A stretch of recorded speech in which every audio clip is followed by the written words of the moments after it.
stvari u pitanju moramo biti glasni. Imamo situaciju, ovdje stoji ograda. To je druga država, to je granica. Kako se došlo do ove teritorije? Ovako će biti kompletan izvor sami ograđen. Isto na ovaj način i bit će obezbedjen čuvarskom službom. Biće i vojska i policija će čuvati to. Naša vojska i policija će čuvati. O čemu se radi ovdje, narode? Mi smo o tome, znači, skupljamo se već duže vrijeme. Radi se o jednoj nezakonitoj radnji. Ovdje imate broj dozvole, piše broj dozvole. Ova dozvola ne važi. Takozvana djelimična dozvola. Sve dozvole su oborene. I ekološke, sve na sudu su oborene. Ipak se gradi. Znači, šta radimo? Radi se na silu.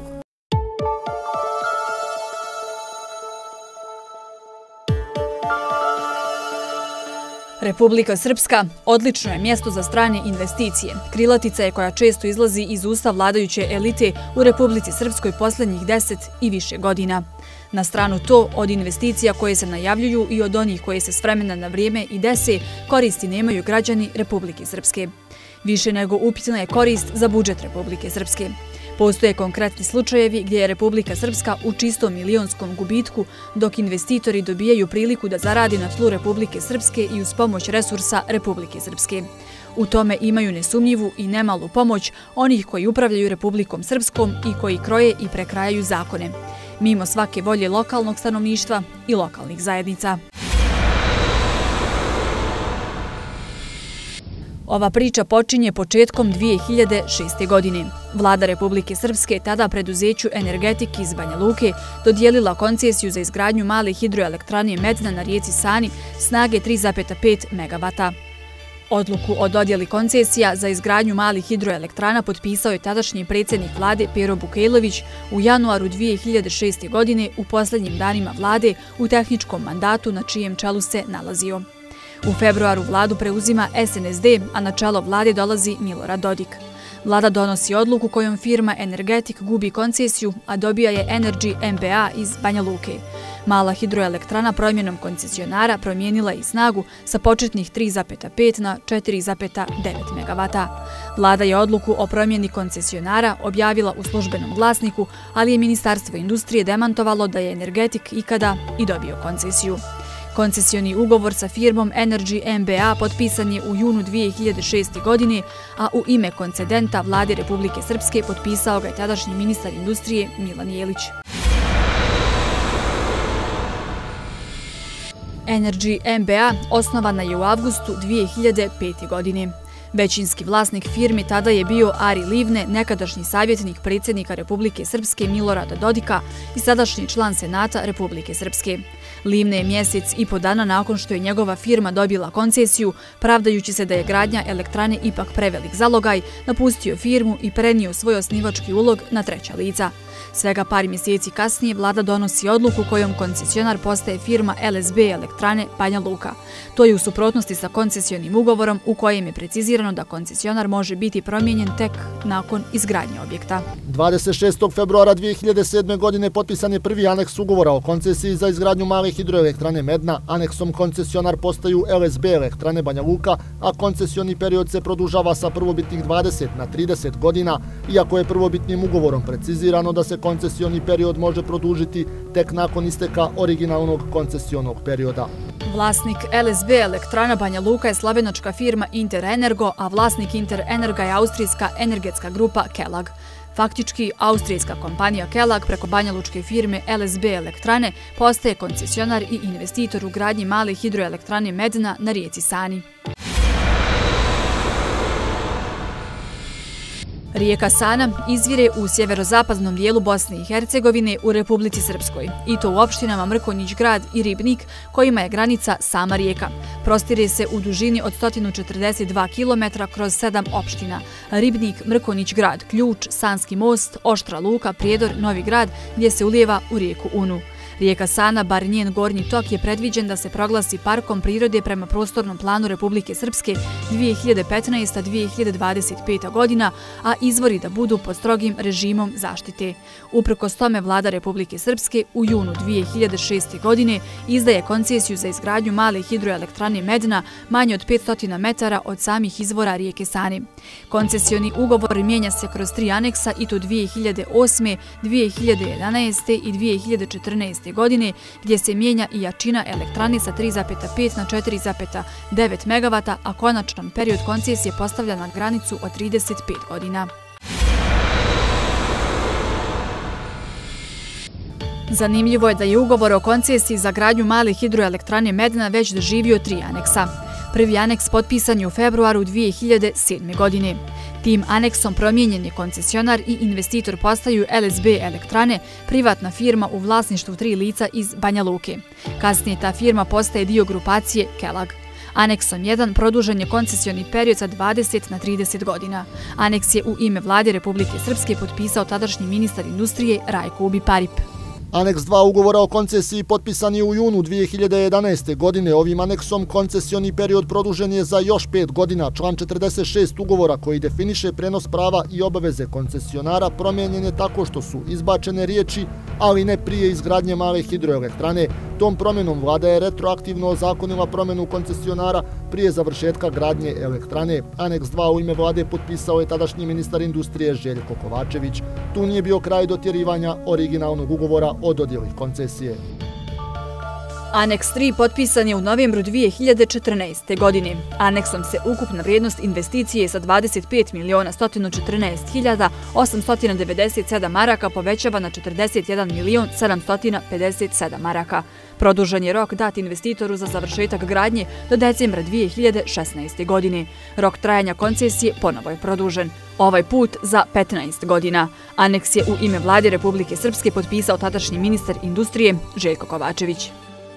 Ono što je jedna, recimo, olakšavajuća okolnost da smo mi mogli nakon, recimo, 30 godina da koristimo te hidroelektrane kao država, tu konkretno hidroelektranu Medna, međutim, produžetkom potpisivanjem 3. aneksa je u stvari investitoru jednostavno dodijeljeno na 45 godina, tako da smo izgubili mogućnost čak i da koristimo nakon toliko godina.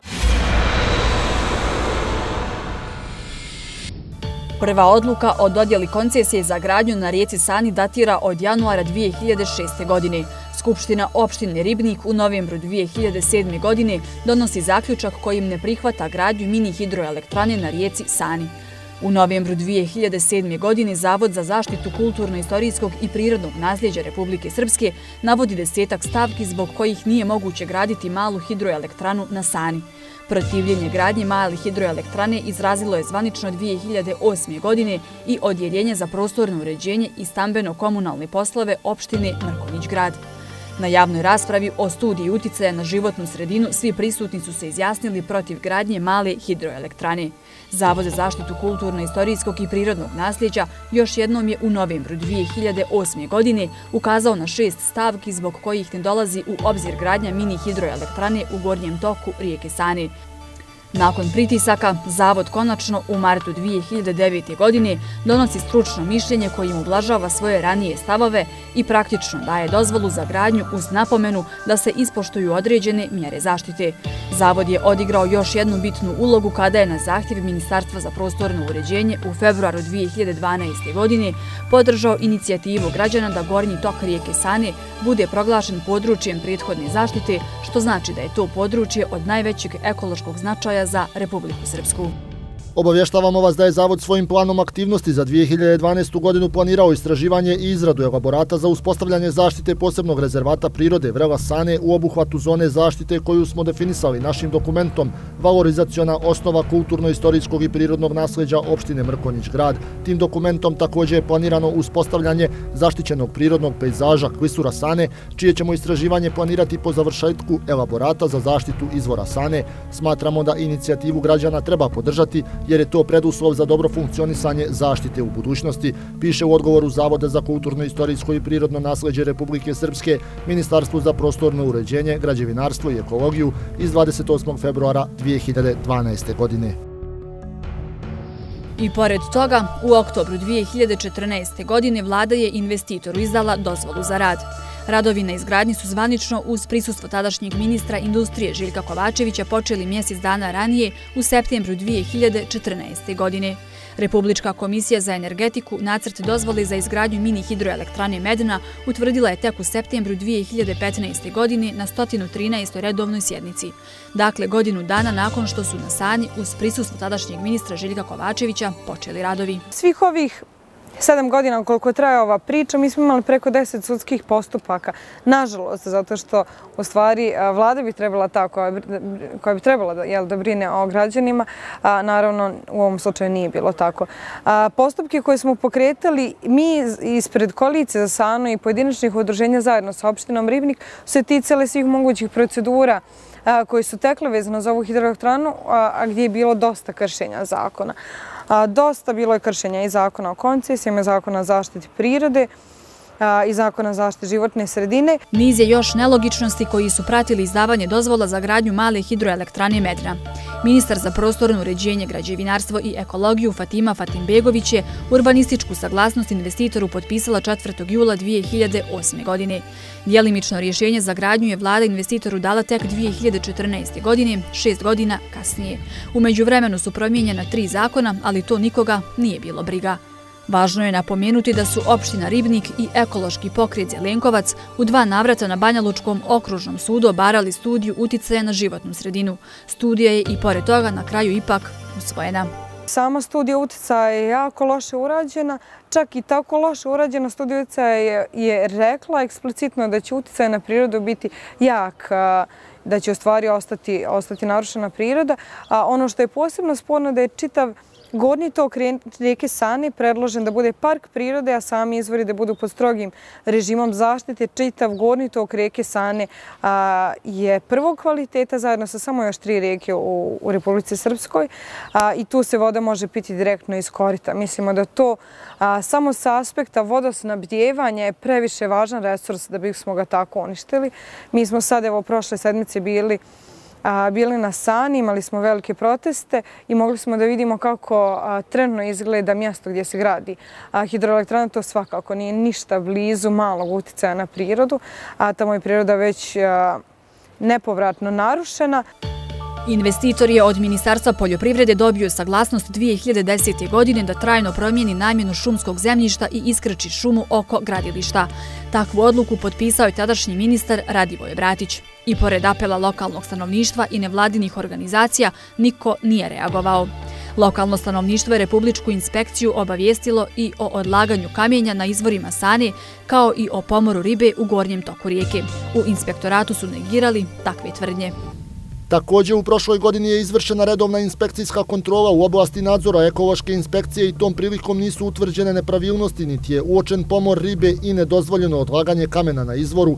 U oblasti nadzora vodne inspekcije u ovoj godini je već izvršena redovna kontrola poštivanja izdate vodne saglasnosti u periodu izgradnje pomenutog objekta, gdje je konstatovano da se subjekt kontrole u potpunosti pridržava obaveza definisanim izdatim vodnim aktom, odgovorili su iz Republičke uprave za inspekcijske poslove.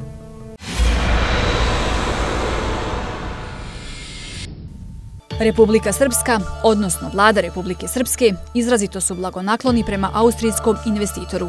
To je vidljivo i iz slučaja dodjeljivanja izvođenja radova na gradnji 35 kV voda od male hidroelektrane Medna do Čađevice.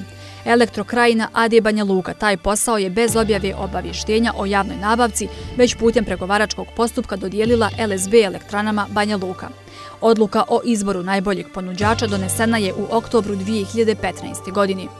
Posao je vrijedan bez PDV-a 2.859.275,50 maraka.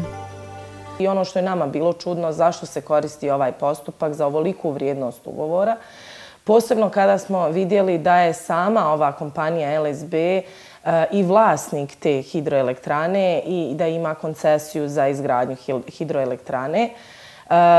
Nakon toga smo se obraćali i samoj Elektrokrajini da obrazloži zašto je korišten ovaj postupak. Oni su tamo u obavještenju naveli da se radi u jednom od onih zakonom propisanih izuzetaka u kojem stoji da se ugovor mogao dodijeliti samo jednom ponuđaču, što je u ovoj priči posebno apsurdno jer se radi o izvođenju radova. Dakle, nije u pitanju sada neki proizvođač koji jedini ima određenu vrstu robe koju može dobavljati, već se radi o izvođenju radova koje je moglo izvršiti vjerovatno bilo koja kompanija koja je registrovana za to i koja ima iskustva s tim. Elektrokrajina se ugovorom obavezala da će kompletan iznos LSB elektranama platiti u roku od 3 godine u 6 jednakih rata. Dalekovod postaje vlasništvo Elektrokrajini tek nakon otplate posljednje rati. Ugovorom nije precizirano čije vlasništvo postaje Dalekovod ukoliko, na primjer, Elektrokrajina ne plati jednu ratu ili dio obaveza prema investitoru. Pitanje je da li u tom slučaju Dalekovod neće postati vlasništvo Elektrokrajine. U Elektrokrajini su imali zanimljivo obrazloženje zbog čega su posao vrijedan gotovo 3 miliona dodijelili direktnom pogodbom. Što se tiče izbora dobavljača, informišemo vas da je LSB Elektrane d.o.o. Banja Luka investitor u mini hidroelektranu Medna, tako da je u njegovom interesu da radove izvede na najkvalitetniji način kako bi se električna energija koju proizvodi mala hidroelektrana preuzela i prosledila do srednje naponske mreže sa što manje gubitaka. S obzirom da srednje naponsku mrežu i preuzimanje električne energije obezbjeđuje Elektrokrajina, primarno je stvoriti uslove za stabilnost mreže i što manje gubitke na istoj, što je suštinski razlog za dodjeljivanje ugovora ovom dobavljaču. U ovom konkretnom slučaju nabavka je provedena također pregovaračkim postupkom bez objave i obavještenja. Iz obavještenja o dodjeli ugovora može se vidjeti da je vrijednost tog posla preko 2.800.000 bez PDV-a, što je značajna suma, i može se vidjeti da se to opravda nekakvim ekskluzivnim pravom ili nekakvim dokazivim tehničkim razlozima, što u ovom slučaju ja ne vidim da tu postoji tehnički razlog. Zato pravdanje samo Elektrokrajine da je taj ponuđač, odnosno dobavljač, odnosno taj firma koja će raditi na izgradnji tog dalekovoda, u stvari taj koncesionar, i da će to najbolje uraditi, je u stvari tačno. Međutim, postavlja se pitanje zbog čega neko drugi ne može to uraditi, ne može isti taj kvalitet postići. Znači, ja mislim da postoji drugi ponuđači koji bi mogli ponuditi i mogli izvršiti kvalitetno te radove i vjerovatno po nižim cijenama, jer po našim istraživanjima u tim pregovaračkim postupcima bez objave cijene se u prosjeku dižu od 20 do 60%, pa čak i više. Na zahtjev Transparency Internationala Bosne i Hercegovine, Elektrokrajina nije dozvolila uvid u ugovor potpisan sa LSB elektranama Banja Luka. Dozvolu da ugovor bude dostupan javnosti nije dao investitor LSB elektrane, pravdajući se da je već u gradnji mini hidroelektrane Medna doživio niz opstrukcija. Mi smo pokušali da utičemo na to da se jednostavno preispita zašto je korišten ovaj postupak, jer, kažem, u iznosima od gotovo 3 miliona maraka nema nikakvog realnog osnova da se koristi najmanje transparentan postupak, pogotovo kada je u pitanju izvođenje radova, jer bi sigurno postojale druge kompanije koje bi se mogle prijaviti da je tender bio otvoren, koje bi možda mogle i pod povoljnijim uslovima raditi. Primjer za to jeste kompanija Kelag koja je investirala kod nas, na čemu smo im zahvalni. Ovaj projekat je jako značajan za lokalnu zajednicu i Republiku Srpsku i vlada Republike Srpske će učiniti sve da nastavi sa ovakvim investicijama, rekao je Željko Kovačević, tadašnji ministar industrije, na ozvaničenju početka radova na gradnji male hidroelektrane Medna u septembru 2014. godine. Izjava Željka Kovačevića uopšte nije logična i u najblažem slučaju je neistinita. Studija ekonomske opravdanosti gradnje male hidroelektrane Medna urađena je u oktobru 2015. godine, poražavajuća je po finansijski interes Republike Srpske. Po osnovu investicija od 41.757.000 maraka, priliv po osnovu PDV-a u budžet opštine Ribnik iznosit će 167.517 maraka, a u budžet Republike Srpske 502.551 marku. Prihodi za jednu godinu od isporuke električne energije iznose 2.785.373 marke. Za 35 godina ukupni prihodi će biti 97.488.055 maraka. Obračunat PDV je 16.572.969 maraka. Od ovog iznosa metodom raspodjele između države, entiteta i opština Ribniku pripada 398.308 maraka, a Republici Srpskoj 1.194.924 marke. Od ovog iznosa treba oduzeti PDV po osnovu investicije. Konačni prihod po osnovu PDV-a opštine Ribnik je 230.791 marku, a Republike Srpske 692.373 marke. Hidroelektrana spada u kategoriju proizvodnih preduzeća, pa se po zakonu o porezu na dobit iznos ulaganja u objekte i opremu za proizvodnju odbija od osnovice poreza na dobit. Procijenjena godišnja maksimalna dobit elektrane iznosila bi 976.715 maraka. Porez na dobit po stopi od 10% iznosi 97.761 marku. Ukupan porez na dobit za 34 godine iznosio bi 3.320.814 maraka. Godišnji priliv u budžet po osnovu koncesionih naknada iznosit će 173.359 maraka. Ukupno za period koncesije iznosit će 6.921.635 maraka. Po osnovu raznih taksi, budžet Srpske će se za vrijeme trajanja koncesije napuniti za još 1,1 milion maraka. Ukupno će za vrijeme trajanja koncesije prihodi opštine Ribnik i Republike Srpske iznositi 12.081.612 maraka. Dakle, Republika Srpska će za čitav period koncesije od male hidroelektrane prihodovati ukupno nešto više od 12 miliona maraka, po osnovu PDV-a ukupno manje od milion maraka, po osnovu taksi 1.100.000, po osnovu poreza na dobit 3,3 miliona i na osnovu koncesione naknade za ukupan period koncesije manje od 7 miliona maraka, ukupno nešto više od 12 miliona maraka.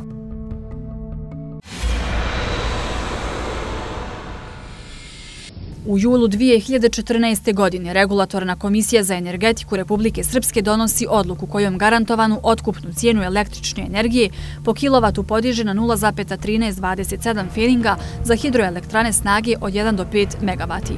Takvu odluku odobrava i potvrđuje Vlada Republike Srpske u septembru 2014. godine.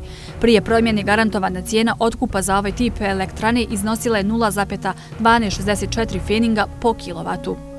Ono što mi pokušamo je upravo da glas lokalne zajednice, eksperata i stručnjaka i međunarodnih organizacija stavimo u žižu javnosti, da je predstavimo široj javnosti, da kažemo kako je ovo stvarno primjer velikog kriminala, da je ovo pljačka naroda, da mi u stvari svojim mjesečnim računima koje plaćamo dajemo subvenciju upravo za ovakve projekte protiv kojih se borimo i protivimo. Tako da čitav sistem možemo reći da je jako problematičan. Garantovanom otkupnom cijenom od 0,1327 feninga po kilovatu u periodu od prvih 15 godina Republika Srpska će investitoru uplatiti 36.625.200 maraka, odnosno čistih 13.137.600 maraka premije kada se referentna cijena prodaje na tržištu oduzme od garantovane cijene. U prijevodu, Republika Srpska će gradnjom male hidroelektrane Medna umjesto zarade nakon isteka koncesijnog ugovora biti u gubitku od 1.056.012 maraka.